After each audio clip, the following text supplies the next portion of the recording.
Amen. Maminamahal sa pag-atong po ito, tayo po magkaisa mo ng manalangin. Opo dakila, mapagpalang amang banal, Diyos na makapangyarihan sa lahat, sa pangalan mo po ang pinakamalapang na Jesus. Maraming po salamat, mahal na Panginoon, sa paglangis po sa bawat bahagi ng banal na gawain natapos na. Nagbigay galak sa aming puso, pagkilos sa itong Espiritu sa aming kalagitnaan. Narito po kami sa pinakamalagang bahagi ng banal na gawain ng pag-aaral. Pakinig ng banal salita sa unang panalangin na ang beloved pastor, kabagan po kami patawarin sa lahat namin nagawang pagkakasala. Linisin mo lamang po ang aming mga puso, langisan po ang lingkod. Dahil kung sa ganang akin, wala po akong magagawa. Buksan mo po mga pangunawa, kaisipan na aming mga kapatirang narito, maging sa mga kanya-kanyang tahanan, nanonood, na yung banal na gawain, maging sa bisitang narito. At patuloy po kami samahan ng Santong Espiritu at kapangyarihan. Sa pangalan ni Jesus, aming sama-samang sinasaway, tinataboy, pinalalayas, ang mga demonyong hadlang gagawin ng kaaway. Kasout, kasout, kasout. In Jesus' name we pray. Amen and amen. Purihin po ang ating pinakamahal na Panginoon at magandang umaga na po ang aking pagbati. Ang pinakapatas sa pagpupuri, pagdakila, pagsamba, itangin sa ating pinakamahal na Panginoon Kristo po lamang. Amen. Dobling paggalang po sa ating minamahal ginagalang, Evangelista Pastor Will Estrada Almeida. Pag-alala na rin po sa mga itong aral na iniwan na ating minamahal ginagalang ang Stand Pastor Lina C. Almeida.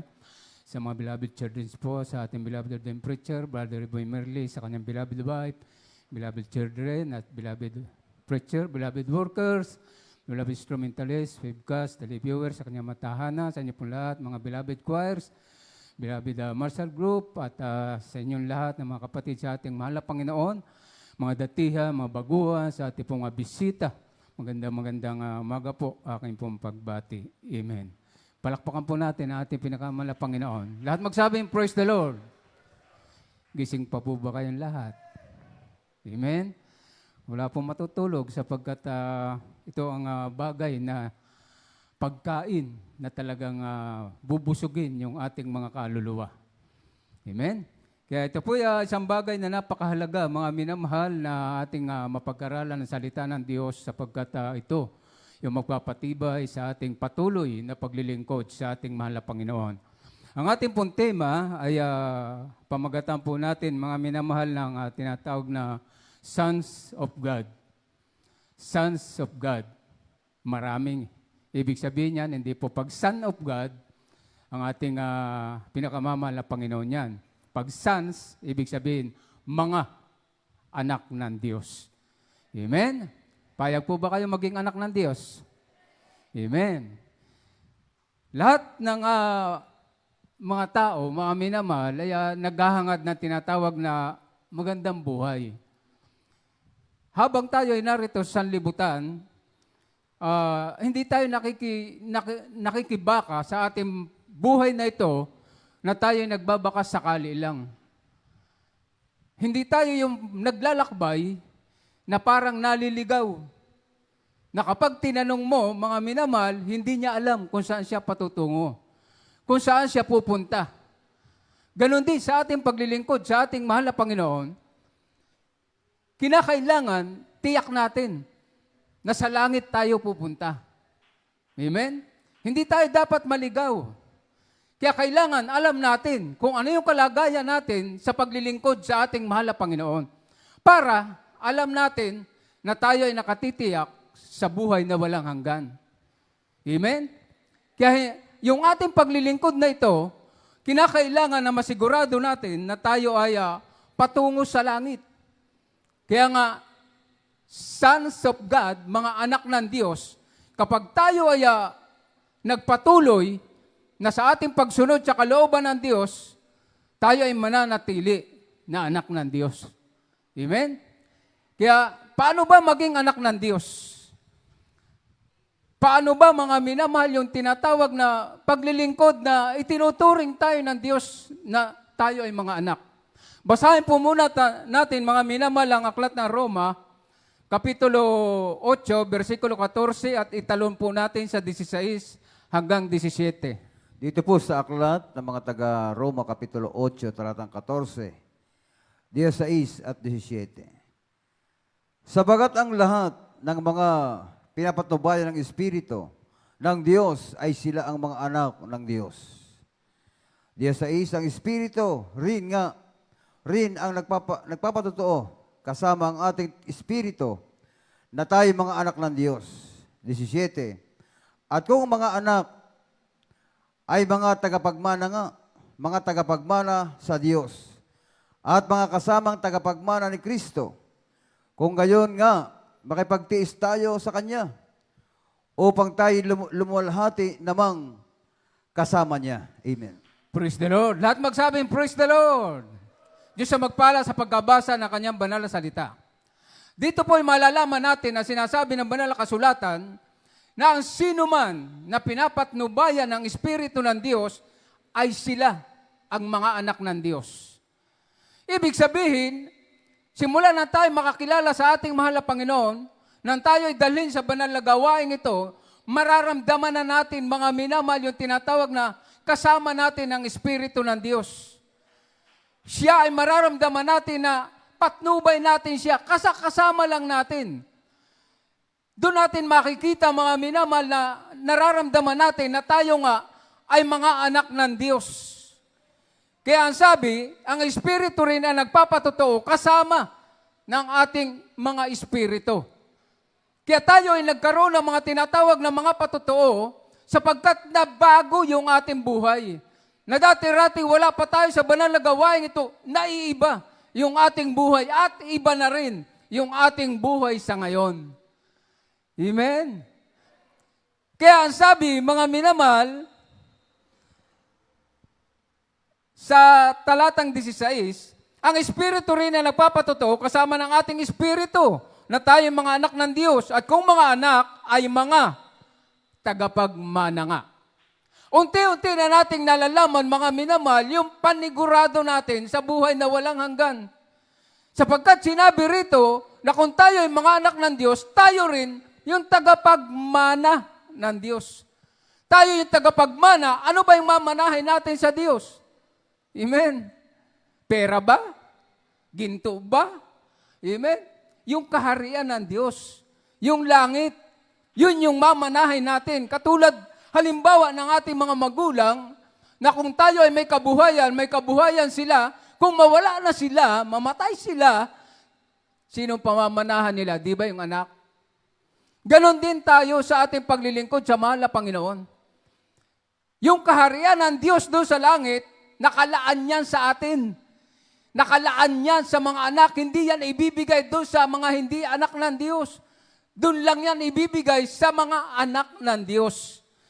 Kaya ang sabi, at kung mga anak ay mga tagapagmana nga, mga tagapagmana sa Diyos at mga kasamang tagapagmana ni Kristo, kung gayon nga, makipagtiis tayo sa Kanya upang tayo lumuwalhati namang kasama niya. Hindi ko mo anak, ay sinabi niya na maginhawa na yung ating buhay. Oo, tama. Sigurado, pagpapalain ka ng Diyos. Pero sinabi diyan, makipagtiis. Makipagtiis tayo. Ibig sabihin, meron tayong tiisin. Bilang tayo ay mga anak ng Diyos, kinakailangan nating magtiis. Tingnan niyo, mahal na Panginoon Kristo. Amen?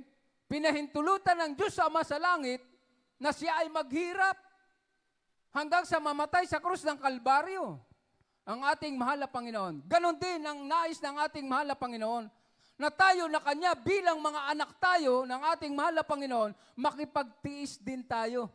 Meron tayong tiisin, pero tandaan natin, yung mga tiisin na yan, nagiging magaan lang yan sa mga anak ng Diyos kung lagi nating iniisip yung mamanahin natin na buhay na walang hanggan. Yung langit, ibig sabihin, magaan para sa atin ang mga tiising ito kapag tayo ay nag-iisip na ang kapalit naman ito ng ating mga tinitis ay yung langit na ipamamana sa atin ng ating pinakamamahal na Panginoon. Amen? Kaya ano sabi mga minamahal na kailan natin nakamtan na tayo ay mga anak ng Diyos?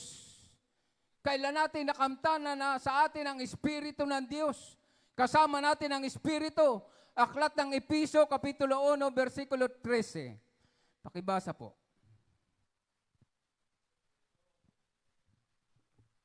Mga taga-Epeso, Kapitulo 1, ang talata ay 13. Na sa kaniya'y kayo rin naman, pagkarinig ng aral ng katotohanan, ng ebanghelyo ng inyong kaligtasan, na sa Kanya rin naman, mula nang kayo'y magsisampalataya, ay kayo'y tinatakan ng Espiritu Santo na ipinangako. Praise the Lord. Lahat magsabing, praise the Lord. Ang sabi, simula ng ating marinig ang aral ng katotohanan. Aral ng katotohanan, ng ebanghelyo, ng kaligtasan. Ibig sabihin, dito sa banal na gawain ito, ng ating marinig yan, sa pangangaral, sa pangunguna ng ating beloved pastor, sa mga naunang Kristiyano, mga beloved ordained preacher, naging katuwang ng ating beloved pastor, pangangaral ng ating beloved Mama Dear, beloved assistant pastor, narinig natin yung pangangaral ng tunay na aral ng katotohanan. Doon tayo mga minamahal na nagkaroon ng Espiritu ng ating mahal na Panginoon na bago yung ating buhay. Kaya nga ang sabi, mga minamahal na sa Kanya rin naman, mula nang kayo magsisampalataya. Kaya nabuhay, tumubo yung ating pananampalataya at ang sabi, tinatakan tayo ng Espiritu ng Diyos. Amen. Kaya nga, ito yung bagay, mga minamahal, na sa ibang fellowship, wala. Dito lang yan. Dito lang sa Jesus Miracle Crusade, International Ministry yan. Dahil nasa aral tayo ng katotohanan. Amen. Yung mga wala sa katotohanan ng mga aral, siyempre, walang Espiritu ng Diyos dyan. Amen. Kaya nga, andito, nasisiguro natin yung ating mga kaligtasan. Dahil yung ebanghelyo ng kaligtasan na yan, kinakailangan na ipamuhay natin. Dahil doon sa iba, hindi ipinangangaral yung tinatawag na mawawala yung kanilang membro. Pero sa atin, mga kapatid, iniaaral, walang kulang, walang labis, para yung aral ng katotohanan, maging ito ay totoo para sa ating mga kaligtasan. Amen? Lahat magsabi ang praise the Lord. Kaya ang sabi mga minamahal na tinatakan tayo. Hindi maaalis yan. Maliban na lang kung ikaw ang lumayo sa paglilingkod. Ikaw ang umatras, ikaw ang umayaw, yung tatak na yan, mawawala yan. Yung Espiritu ng Diyos na itinatak sa atin bilang tayo ay mga anak ng Diyos ngayon, mawawala po yan pag hindi tayo nagpatuloy ng paglilingkod sa mahal na Panginoon. Aalis yung Espiritu. Kaya nga sabi ni Haring David, pag nagkakamali si Haring David, mahal na Panginoon, nararamdaman niya kasi na nawawala ang Espiritu ng Diyos. Kaya sabi niya, ibalik nyo ang Espiritu nyo sa puso ko. Amen? Ibig sabihin, umaalis. Nawawala ang Espiritu ng ating mahal na Panginoon. Kaya kailan natin, mga minamahal, tinanggap na tayo ay maging anak ng Diyos. Nang ating tanggapin ang ating mahal na Panginoon. Aklat ng Juan, Kapitulo 12, versikulo 13. Juan, Kapitulo 1, versikulo 12 hanggang 13. Dito po sa Juan, Kapitulo 1, talata 12 hanggang 13. Datapwat, ang lahat na sa kanya ay nagsitanggap ay pinagkalooban niya sila ng karapatan, maging mga anak ng Diyos sa makatuwid bagay, ang mga nagsisisampalataya sa kanyang pangalan, na mga pinanganak na hindi sa dugo, hindi sa kalooban ng laman, ni sa kalooban ng tao, kundi ng Diyos. Amen. Lahat magsabi, praise the Lord. Hindi sa kalooban ng tao, kundi sa kalooban ng Diyos. Nang ating tanggapin ang ating mahal na Panginoon, nang tayo'y mapadako sa banal na gawain ito. Kaya nga, kinakailangan na sa isang tao na gustong maglingkod sa Diyos, tanggapin niya.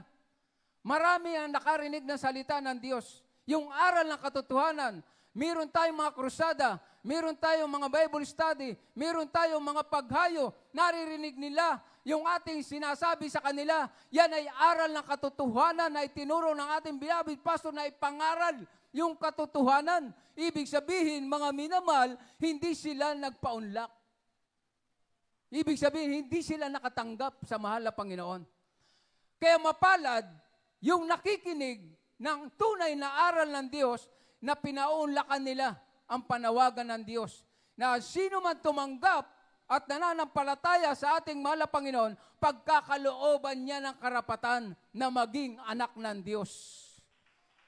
Karapatan. Bibigyan tayo ng karapatan ng Diyos sapagkat ikaw ay may pananampalataya at tinanggap mo sa iyong puso ang ating mahal na Panginoon na siya ang dakilang tagapagligtas. Amen? Kaya dito, makikita natin mga minamahal yung pangako ng ating mahal na Panginoon na tayo nga ay mga anak ng Diyos, nakasisigurado tayo doon sa mamanahin natin na buhay na walang hanggan. Hindi tayo naliligaw. Hindi tayo nagkakamali ng ating paglilingkod sa ating mahal na Panginoon. Na tayo mga minamahal ay ipinanganak, hindi ng dugo at laman. Kaya nga tayo ay tinawag ng mga born-again Christian, ibig sabihin ipinanganak na tayo ng tubig at espiritu. Amen. Nung unang pagkapanganak sa atin, ipinanganak tayo ng balot ng dugo at laman. Nung ating mga ina sa laman. Ngayon, ang sabi, sa kalooban ng Diyos, tayo ipinanganak na. Sa espiritu, sa tubig at espiritu. Kaya nga tayo ay mga anak na ng Diyos. Kaya ano ang ginawa ng Diyos? Sa lahat ng mga tumanggap sa ating mahal na Panginoon ng buong puso na tinanggap nila ang ating mahal na Panginoon Jesucristo, may ginawa ang Diyos sa atin. Ang sabi sa Galacia, Kapitulo 3, versikulo 26 hanggang 27. Basahin po natin.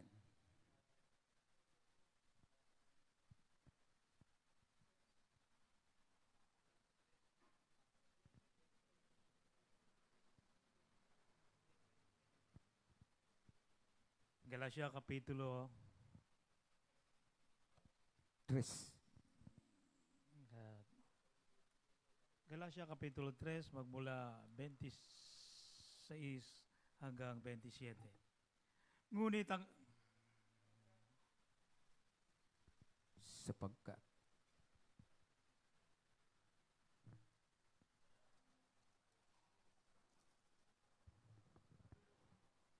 sapagkat kayong lahat ay mga anak ng Diyos sa pamamagitan ng pananampalataya kay Kristo Jesus. Sapagkat ang lahat ng sa inyo'y binautismuhan kay Kristo ay ibiniis si Kristo. Praise the Lord. Lahat magsabing, praise the Lord. Ano ang sabi? Sapagkat ang sabi, mga minamahal, kayong lahat ay mga anak ng Diyos sa pamamagitan ng pananampalataya. Kaya sa ating pananampalatayang ito, doon tayo tinatawag na mga anak ng Diyos. Naniniwala tayo, mga minamahal, sa ating mahal na Panginoon Jesucristo nang siya isinilang sa sabsaban, naniniwala tayo na siya ang ating tagapagligtas. Siya ang Misayas. Kaya nga yung ating paniniwala, yung ating pananampalataya, pinagkalooban tayo na maging anak ng Diyos. Kaya yung iba, mga minamahal, hindi nila tinatanggap ang ating mahal na Panginoon. Katulad na Israel, yung mga Hudyo, hindi nila tinanggap ang ating mahal na Panginoon Jesucristo na siya ang Misayas, na siya ang tagapagligtas. Amen. Pero sila yung bayan ng Diyos. Sila yung pinili ng Diyos. Kaya nga tayo ay nagkaroon naman ng tinatawag na pagkakataon na tayo ay maging anak ng Diyos dahil sa kanilang pagsuway. Dahil sa hindi nila paniniwala, tayo yung nagkaroon mga minamahal ng pagkakataon na makapaniwala, magkaroon ng pananampalataya dahil naiaral sa atin ang aral ng katotohanan. Tayo yung mga hintil. Kaya tayo pinagpala ng ating mahal na Panginoon. Tayo yung mga new Israelites sa pagkakataon ngayon. Amen? Kaya ano sabi, mga minamahal, sapagkat ang lahat na sa inyo ay binautismuhan kay Kristo, ibinihis. Ibinihis si Kristo. Tinutulad na natin ang mahal na Panginoon. Ibinibihis natin ang ating mahal na Panginoon Jesucristo. Kaya iniiwanan na natin yung ating dating buhay. Inalis na natin yung ating mga buhay noon na walang patutunguhan. Narito na tayo ngayon sa mayroong tiyak na patutunguhan yung ating buhay. Dahil ibinibihis na natin si Kristo. Dahil meron na tayong kasama. Meron na tayong patnubay ng Espiritu ng mahal na Panginoon na siya ang tumutulong sa atin upang tayo makagawa ng mabuti. Na dati-rati mga minamahal, hindi natin alam kung paano gagawin ang mabuting bagay para sa Diyos. Kaya nga nang tayo ay tatakan ng Espiritu ng Diyos, nagagawa na natin yung para sa Diyos ay makalulugod na gawain.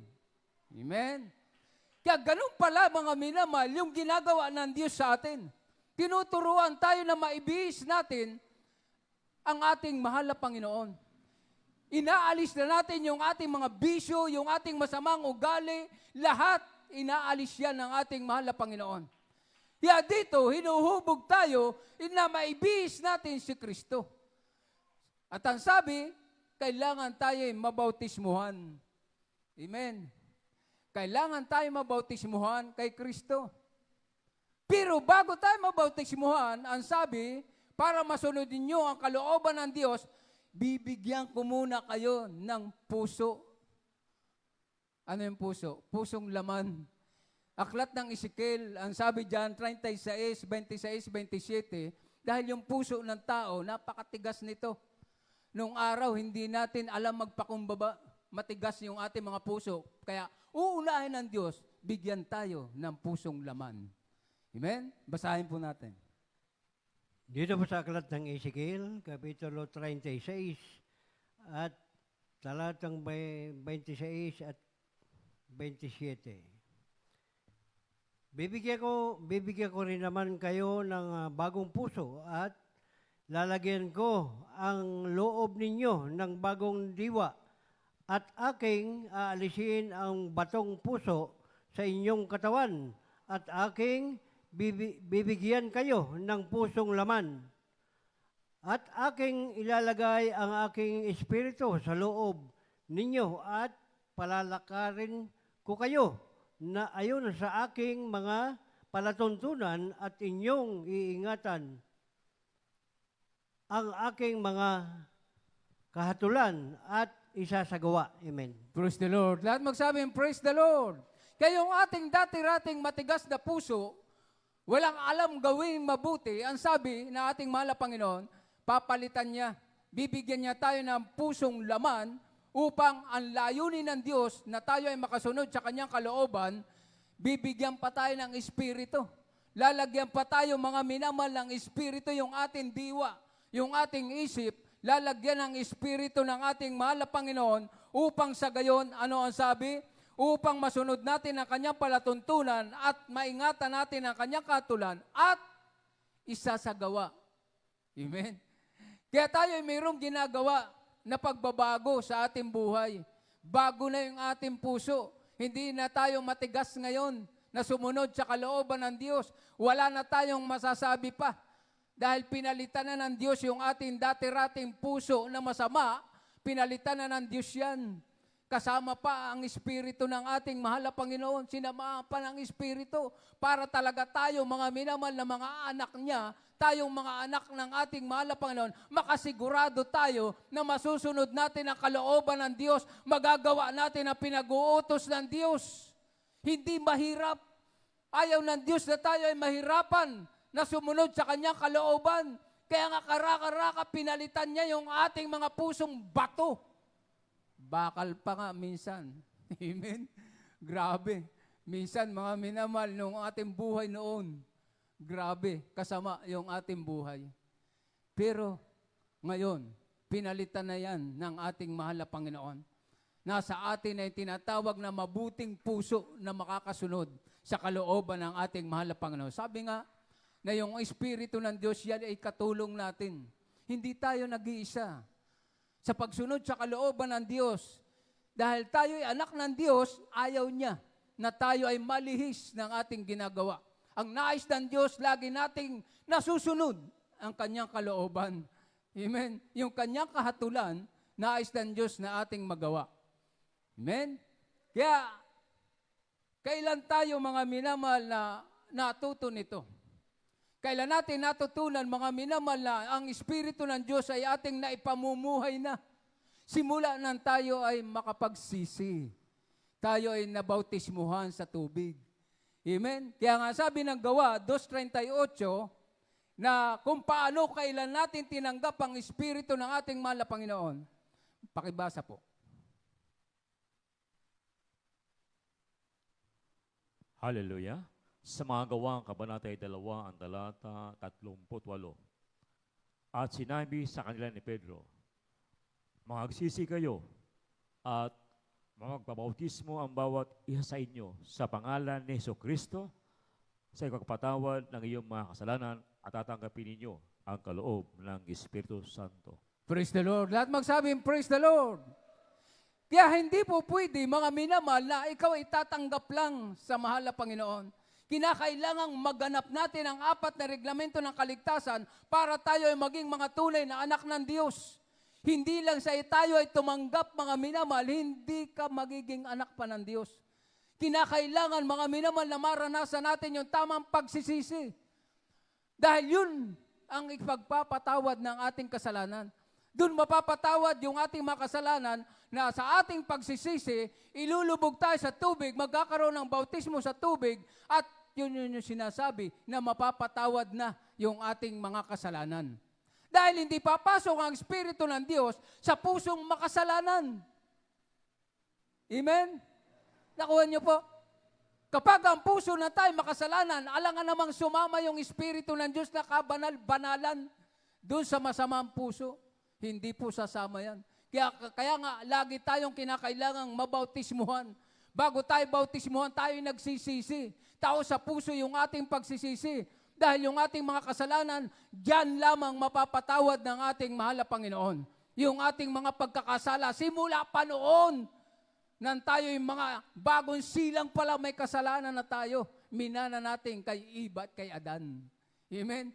Kapag tayo ay nabautismuhan na, ang sabi, mga kapatid, pinatatawad na lahat-lahat yung ating mga kasalanan. At ang sabi, matapos tayong bautismuhan, ang sabi diyan, at tatanggapin ninyo ang kaloob ng Espiritu Santo. Doon pa lang papasok ang Espiritu ng Diyos. Matapos tayong magsisi, inilubog tayo sa tubig, nahugasan yung ating pinagsisiyang kasalanan, ibig sabihin yan, napatawad yung ating kasalanan. Papasok na, tatanggapin na natin ang Espiritu ng ating mahal na Panginoon. Amen? Kaya yung iba, sapat na tumanggap lang daw sa mahal na Panginoon. Hindi pwede. Kahit nga magsisi ka pa na hindi ka mababautismuhan, walang kapatawaran pa rin yung ating mga naging kasalanan. Amen? Kaya, nung tanggapin natin ang Espiritu ng Diyos, ang sabi diyan, nagkaroon ka. Nagkaroon tayo ng kapangyarihan. Yun yung maganda. Amen? Gawa 1:8, nagkaroon tayo ng kapangyarihan at ginawa tayong mga saksi. Mayroon tayong mga patotoo na ating ginagawang mabuti yung ating buhay. Kaya nga ang sabi, Gawa 1:8,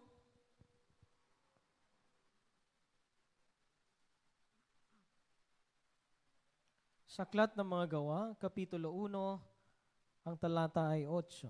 Datapwat, tatanggapin ninyo ang kapangyarihan pagdating sa inyo ng Espiritu Santo at kayo'y magiging mga saksi ko sa Jerusalem at sa buong Judea at Samaria at hanggang sa kahuli-hulihang hangganan ng lupa. praise the Lord. Lahat magsabing, praise the Lord. Napakaganda ng pangako ng Diyos. Ang sabi, hanggang sa kahuli-hulihang hangganan ng lupa. Kaya kapag tayo ay naging anak ng Diyos, ang sabi, bibigyan ka ng tinatawag na kapangyarihan ng Diyos. Itong kapangyarihan ng Diyos, yung Espiritu ng Diyos na ating tinanggap, nang tayo ay mabautismuhan sa tubig, nagkaroon tayo ng pananampalataya sa Diyos, binigyan pa tayo ng kapangyarihan ng Diyos. At ang sabi, mga kapatid, datapwat tatanggapin ninyo ang kapangyarihan pagdating sa inyo ng Espiritu Santo. Pagdating sa inyo ng Espiritu Santo. Kaya ito ay nasa atin na. Nasa ating buhay na ito. Bilang tayo mga anak ng Diyos, nasa atin ang Espiritu ng Diyos. Kaya naman yung kapangyarihan ng mahal na Panginoon, gumagana na sa buhay ng mga anak ng Diyos. Ano ang sabi, mga minamahal? Ang sumampalataya at mabautismuhan, magpapatong sila ng mga kamay sa mga may sakit at sila ay magsisigaling. Amen? Nangyayari po ba sa atin to? Amen. Lahat magsabi, praise the Lord. Pag tayo ay nagpe-pray, mga minamahal, kahit anuman yung ating kinakaharap na problema, mga pagsubok, dahil meron na tayong kapangyarihan, magpalayas ng demonyo. Demonyo ng problema, demonyo ng karamdaman, demonyo ng mga hadlang sa pagpapalayas natin yan. Bakit? Dahil mayroon na tayong kapangyarihan na bigay ng Diyos. Bakit tayo binigyan ng kapangyarihan? Dahil ikaw ay anak ng Diyos. Amen. Hindi naman bibigyan yung mga tagalabas yung mga ano ron Bibigyan tayo ng Diyos ng kapangyarihan para ating magawa at masunod ang kalooban ng Diyos. Yun yung layunin ng ating mahal na Panginoon. Kaya sa iba, walang kapangyarihan. Bagamat na bautismuhan sila, na sinasabi na bautismuhan sila, wala namang kapangyarihan, hindi lumalakip. Mayroon sa banal na kasulatan yan Dito sa Gawa 19:1-6, na si Juan Bautista ay magbautismo, yung mga taong nabautismuhan niya, walang kapangyarihan. Amen? Hindi lumakip yung kapangyarihan ng Diyos. Bakit? Dahil iba yung bautismo ni Juan Bautista. Wala silang tinanggap na kapangyarihan. Basahin natin. Medyo mahaba, pero maganda ito. Gawa 19:1-6. Dito po sa aklat ng Gawa, Kapitulo 19, talatang 1-6. At nangyari na, samantalang si Apolos ay nasa Korinto, pag-atahak ni Pablo ng mga lupaing matataas, ay napasa Efeso at nakasumpong ng ilang mga alagad. At sa kanila sinabi niya, tinatanggap ba ninyo ang Espiritu Santo nang kayo'y magsampalataya? At sinabi niya sa kanya, hindi man lamang namin narinig na may ibinigay na Espiritu Santo. At sinabi niya, kung kayo ano kayo? Binautismuhan. At sinabi nila, sa bautismo ni Juan. At sinabi ni Pablo, nagpabautismo si Juan ng bautismo ng pagsisisi. At sinasabi sa bayan na sila'y nagsampalataya sa darating sa hulihan niya, sa makatawid, bagay kay Jesus. 5. At nang kanilang marinig ito, ay nagbautismo sila sa pangalan ng Panginoong Jesus. 6. At nang maipatong na ni Pablo sa kanila ang kanyang mga kamay, ay bumaba sa kanila ang Espiritu Santo at sila'y nagsipagsalita ng mga wika at nagsipanghula. Amen. Praise the Lord. Lahat magsabing praise the Lord. Kaya tayo yung mga nakakasigurado na mga anak ng Diyos. Naging tama yung proseso ng ating pananampalataya at pagtanggap sa mahal na Panginoon at sa bautismo sa tubig sa pangalan ni Jesucristo. Kaya nagkaroon tayo ng tinatawag na kapangyarihan. Kaya nga marami rin yung nabautismuhan. Sa panahong ito, mga minamahal ni Juan Bautista, nagbautismo rin siya. Pero ang sabi nga ni Apostol Pablo, mga minamahal, na yung bautismo ni Juan ay sa pagsisisi. Ibig sabihin, magpabanal tayo dahil may darating. Yung darating na magbabautismo sa atin sa Espiritu, walang iba kundi ang ating mahal na Panginoong Jesucristo. Amen. Kaya walang duda, hindi tayo naliligaw, mga minamahal, na paglilingkod sa mahal na Panginoon. Pinatututuhanan, mga minamahal, na tayo ay talagang nakarinig na ng aral ng katotohanan at tayo ngayon ay mga tunay na anak ng Diyos. Amen. Kaya nga dito, mga minamahal, nagpabautismo sila uli. At ang sabi, magbautismo kayo sa pangalan ni Jesucristo. At matapos silang bautismuhan, naging tunay na Kristiyano sila. Naibilang sila na mga anak ng Diyos. Sapagkat ang sabi, mga minamahal, matapos na sila'y bautismuhan, bumaba sa kanila ang Espiritu ng Diyos. At ang sabi, nagsipanghula sila, mga minamahal, na nagsalita sila ng mga wika. Ibig sabihin, nabago na yung buhay nila. Magagawa na nila ang kalooban ng Diyos dahil nasa kanila na ang Espiritu ng Diyos. Nasa kanila na upang maipamuhay na nila ang kautusan ng Diyos. Magagawa na nila yung tama na magagawa at mananatili sila na mayroong Espiritu ng Diyos. Katulad natin, nananatili sa atin ang Espiritu ng Diyos. At ang sabi, yan ay hanggang sa kauli-uliang hangganan ng lupa. Amen? Lahat magsabi, praise the Lord. Kaya bilang mga anak ng Diyos, may paalaala ang Diyos sa atin. Amen? Gusto nyo ba manatili na anak ng Diyos? Sino ayaw? Lahat tayo gusto natin. Amen? Kaya may paalaala ang Diyos. Kinakailangan natin itong tanggapin. Sa unang Juan, Kapitulo 3, versikulo 9 hanggang 10. Ito yung paalaala lamang na ating mahal na Panginoon. Basahin po natin. Dito po sa unang Juan, Kapitulo 3 at talata 9 hanggang 10. Sa 9, ang sino mang ipinanganak ng Diyos ay hindi nagkakasala sapagkat ang kanyang bini ay nananahan sa kanya at siya hindi maaaring magkasala sapagkat siya ay ipinanganak ng Diyos. Sa 10, dito nahayag ang mga anak ng Diyos at ang mga anak ng Diablo. Ang sino mang hindi gumagawa ng katwiran ay hindi sa Diyos, ni ang hindi umiibig sa kanyang kapatid. Praise the Lord. Lahat magsabi, praise the Lord. Kung tutuusin, wala na tayong maidadahilan para hindi natin magawa ang kalooban ng Diyos. Kinumplito na ng ating mahal na Panginoon. Pinalitan na yung ating pusong bato. Amen. Nagkaroon na tayo ng pananampalataya. Amen. Nakapagsisi na tayo, marunong na tayong magsisi sa ating mga kasalanan. At mayroon na tayong espiritu na tinanggap mula sa Diyos. Bakit naman tayo ay magkakasala pa? Yun yung sinasabi dito mga minamahal ni Juan. Bakit kinakailangan pa tayo ay magkasala pa? Sabi nung iba Brad, nasa laman pa tayo Amen. Nasa laman pa. Totoo naman. Lahat naman tayo, wala pang perfect dito.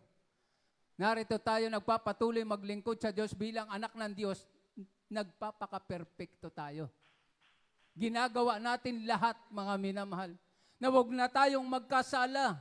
Sapagkat ang sabi, ang sino mga ipinanganak ng Diyos ay hindi nagkakasala sapagkat ang kanyang binhi ay nananahan sa Kanya at siya hindi maaaring magkasala sapagkat siya ay ipinanganak ng Diyos. Dito nahayag ang mga anak ng Diyos at ang mga anak ng Diablo.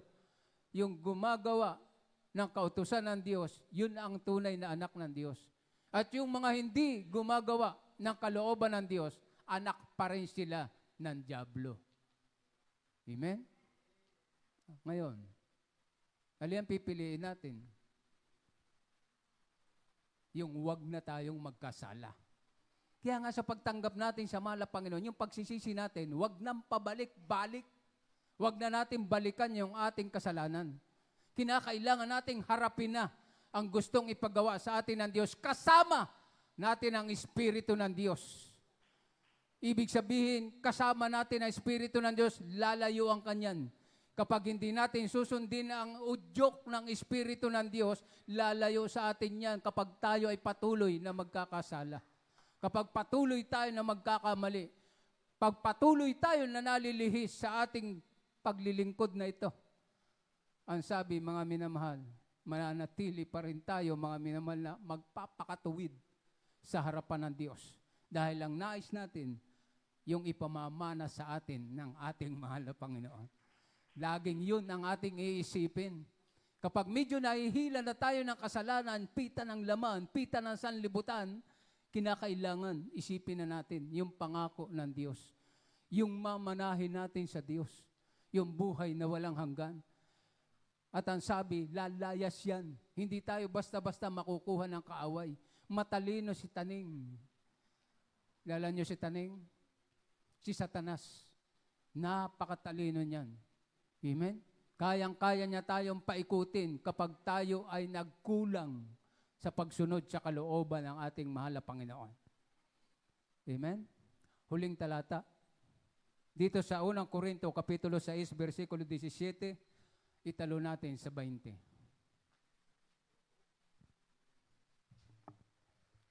Dito po sa aklat ng unang Korinto, Kapitulo 6 at talatang 17, talon sa 20.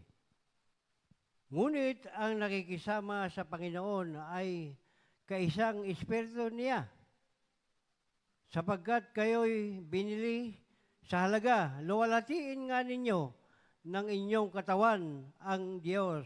Amen. Praise the Lord. Lahat magsabing praise the Lord. Ang sabi, mga minamahal, ang nakikiisa. Ano ang sabi? Ngunit ang nakikisama sa Panginoon, kaisang espiritu niya. Ibig sabihin, yun lamang sumusunod sa mahal na Panginoon.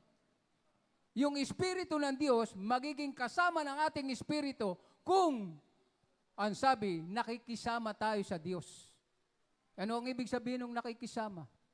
Sumusunod tayo sa kalooban ng Diyos. Sa kautusan ng Diyos, sumusunod tayo, nakikisama tayo sa Espiritu ng Diyos. Kaisa tayo. Kaya nga, sabi niya rin David, wag mo akong iwanan. Wag mong iwanan. Nangihinuyo siya sa Diyos na wag paalisin ang Espiritu niya, kaya rin David. Ganon din tayo.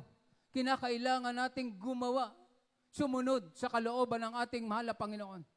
Yung ating pagpapakabanal. Ang sabi, mga minamahal, sapagkat kayo binili sa halaga, luwalhatiin nga ninyo ng inyong katawan ang Diyos. Luwalhatiin natin ng ating katawan. Paano natin luwalhatiin ang Diyos? Sa ating pagpapakabanal, sa paglilingkod sa ating mahal na Panginoon.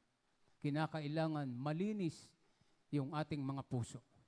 Kinakailangan, mga minamahal, na tayo ay laging sumusunod sa kalooban ng Diyos para hindi iwanan tayo ng Espiritu ng Diyos. Amen? Amen? Nakuha niyo po ating pinag-aralan? May natutunan ba tayo? Kunti lang. Lahat magsabi yung praise the Lord. Tayo umawit sa ating mahal na Panginoon. Sadyang napakabait ng Diyos.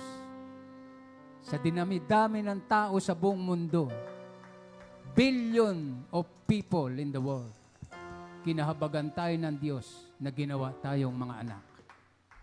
Tandaan po natin yan. Napakapalad po natin. Tayo umawit.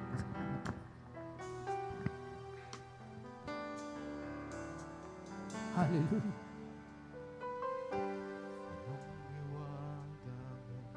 Napakahiwaga ng pag-ibig ng Diyos.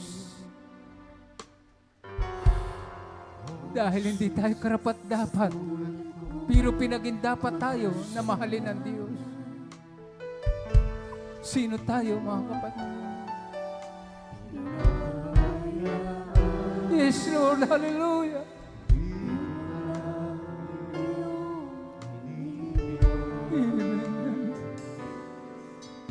Purihin ka, mahal na Panginoon.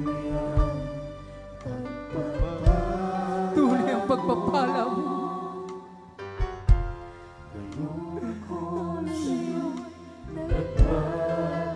Kahit minsan tayo ay nagbabago sa mahal na Panginoon.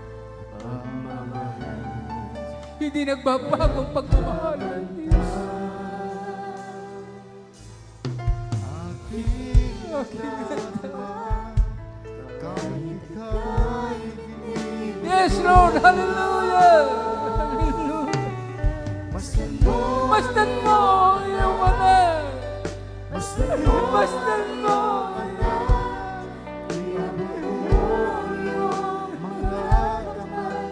At ako'y iyong gabayan hanggang sa'yo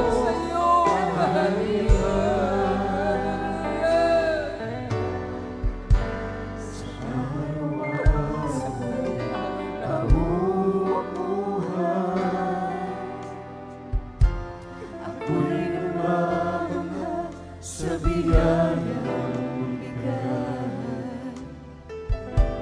Kapag ako nalulungkot, ikaw sa akin dumaraman. Buhay ko'y kulang pa, ialay sa'yo. Sa kabutihan mo,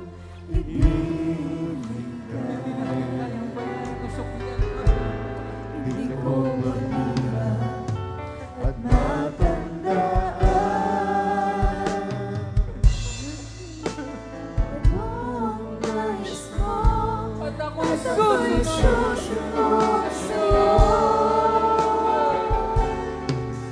Basta mo iyong anak, basta mo iyong anak, iabot mo iyong mga kamay, at ako'y iyong gabayan, hanggang sa iyong kaharian. Basta mo iyong anak, basta mo iyong anak, nagsusumba mo sa iyong patnubay at sa aking paglalakbay. Kalwalhatian mo ay aking mahal. Basta mo iyong anak, basta mo iyong anak, iabot mo iyong mga kamay, at ako'y iyong gabayan, hanggang sa iyong kaharian. Hanggang sa iyong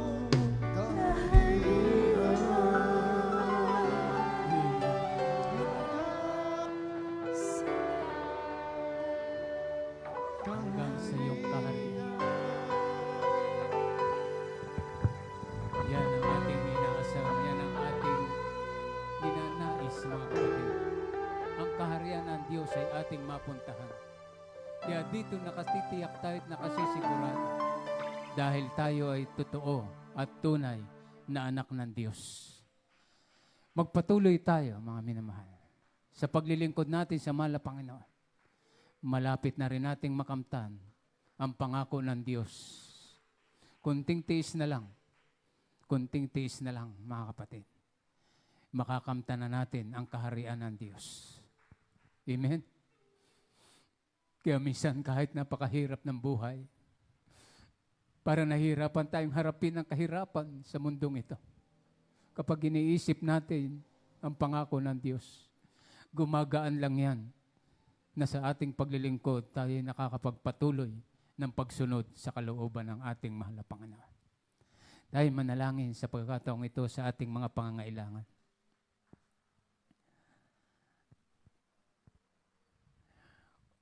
Opo, dakilang mapagpalang ang banal Diyos na makapangyarihan sa lahat sa pangalan mo po ang pinakamalapang Jesus. Maraming po salamat, mahal na Panginoon.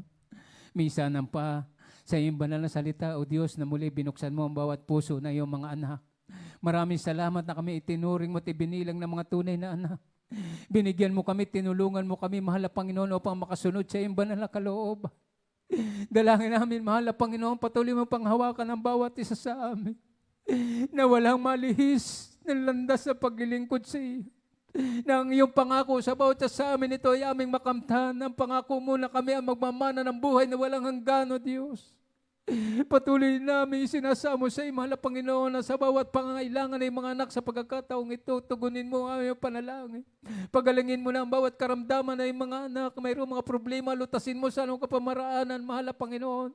Alisin mo ang mga hadlang sa katugunan ng panalangin ng iyong mga anak sa pagkakataong ito. In Jesus' name we pray. Amen and amen. Ipatong niyo po ang inyong kanang kamay sa inyong mga ulo, kaliwang kamay sa parte ng katawan na mayroong karamdaman. Kung alam niyo ang pangalan ng karamdaman niyo, banggitin niyo, mga minamahal. At yung mga may panalangin, wala pang katugunan, matagal ng panalangin, pero hindi pa tinutugunan ng Diyos. Minsan ang mahal na Panginoon, nahilingin natin sa mahal na Panginoon, alisin ang lahat ng mahadlang, yung ating mga problema, alisin ang ating mahal na Panginoon, ating mga kahirapan, sampu na ating mga mahal sa buhay, pagpalain ang ating mahal na Panginoon.